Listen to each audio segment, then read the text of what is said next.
السلام علیکم ورحمۃ اللہ وبرکاتہ۔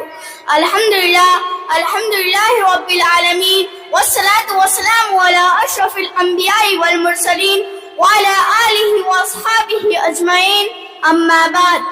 آج کی رسک رونق محفل میں مجھے چند منٹ کے لیے تعلیم ہی سکھاتی ہے جینے کے سلیقے پر گفتگو کرنے کا موقع حاصل ہوا ہے۔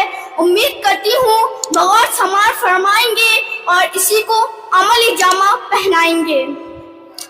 پروں کو کھول زمانہ اڑان دیکھتا ہے، پروں کو کھول زمانہ اڑان دیکھتا ہے، زمین پہ بیٹھ کے کیا آسمان دکھتا ہے۔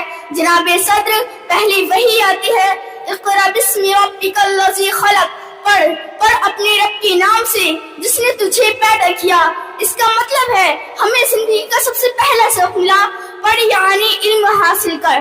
جناب صدر، تعلیم کا مطلب ہے جاننا، معلوم کرنا یا کسی بات کا ادراک ہونا، کیونکہ تعلیم ہی کی بدولت انسان ترقی کی راہ پر گامزن ہوتا ہے، علم کی سمندر کی ڈبکیاں لگا کر ستاروں کی کھوج لگاتا ہے اور زمین کے سینے سے معدنیات تلاش کرتا ہے اور پانی کی گہرائیوں سے ہیرے اور جواہرات تک کی رسائی حاصل کرتا ہے۔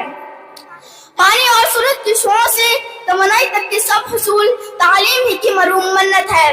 جناب علی وقار، تعلیم کا حصول نہ صرف کامیابی کا ضامن ہے بلکہ کسی بھی انسان کی شخصیت کو پر اعتماد بنانے اور نکھارنے میں بھی حامل ہے۔ تعلیم بنیادی طور پر کسی بھی قوم اور معاشرے کی قیمتی اثاثہ ہوتی ہے۔ میرے ہاتھ میں قلم ہے، میرے ذہن میں اجالا، میرے ہاتھ میں قلم ہے، میرے ذہن میں اجالا، مجھے کیا دبا سکے گا کوئی ظلمتوں کا پالا۔ مجھے فکر امن عالم، تجھے اپنی ذات کا ڈر، مجھے فکر امن عالم، تجھے اپنی ذات کا ڈر، میں طلوع ہو رہا ہوں تو غروب ہونے والا۔ جناب علی وقار، اسی علم کی بدولت اللہ تعالیٰ نے انسان کو اشرف المخلوقات ٹھہرایا۔ آسمانی صحیفوں سے لے کر قرآن پاک تک، غار ہرا کے چراغ سے لے کر کوہ نور کی تجلی تک، پتھروں کی دنیا سے لے کر بلند و بالا عمارتوں تک، گھڑی کی سوئیوں سے لے کر ہواؤں میں اڑان تک، زمین و بحر سے لے کر خلا کے سفر تک، علم و دانش کی صدر پکار پکار کر کہہ رہی ہے کہ تعلیم ہی سکھاتی ہے جینے کا سلیقہ۔ جناب صدر، تعلیم بنیادی طور پر کسی بھی قوم اور معاشرے کی قیمتی اثاثہ ہوتی ہے۔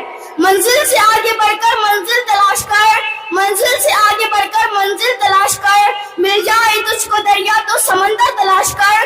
ہر شیشہ ٹوٹ جاتا ہے پتھر کی چوٹ سے، ہر شیشہ ٹوٹ جاتا ہے پتھر کی چوٹ سے، پتھر ہی ٹوٹ جائے وہ شیشہ تلاش کر۔ سجدوں سے تیرے کیا ہوا صدیاں گزر گئیں، سجدوں سے تیرے کیا ہوا صدیاں گزر گئیں، دنیا تیری بدل دے وہ سجدہ تلاش کر۔ آخر میں رب العزت سے دعا ہے کہ ہم سب لوگوں کو علم دین سیکھنے کی توفیق عطا فرمائے، آمین۔ وما علینا الا البلاغ۔ السلام علیکم ورحمۃ اللہ وبرکاتہ۔